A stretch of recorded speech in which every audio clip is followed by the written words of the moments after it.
साथीहरु मेरो डिनर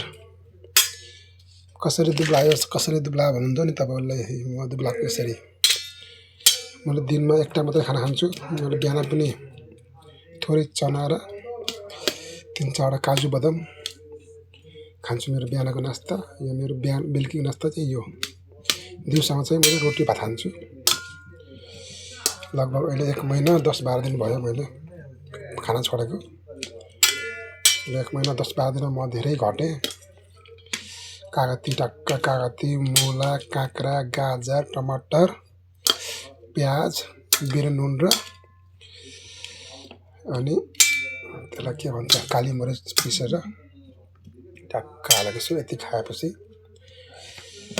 मलाई भोलिसम्मलाई मैले बिहानसम्मलाई भयो नखाए पनि बाँच्नु रहेछ के यो खानी बानी पारेपछि खानी बानी लाग्ने रहेछ न एक छाक नखाए पनि बाँच्नु रहेछ भन्ने कुरा मैले सिकेँ है ल गुड नाइट सबैलाई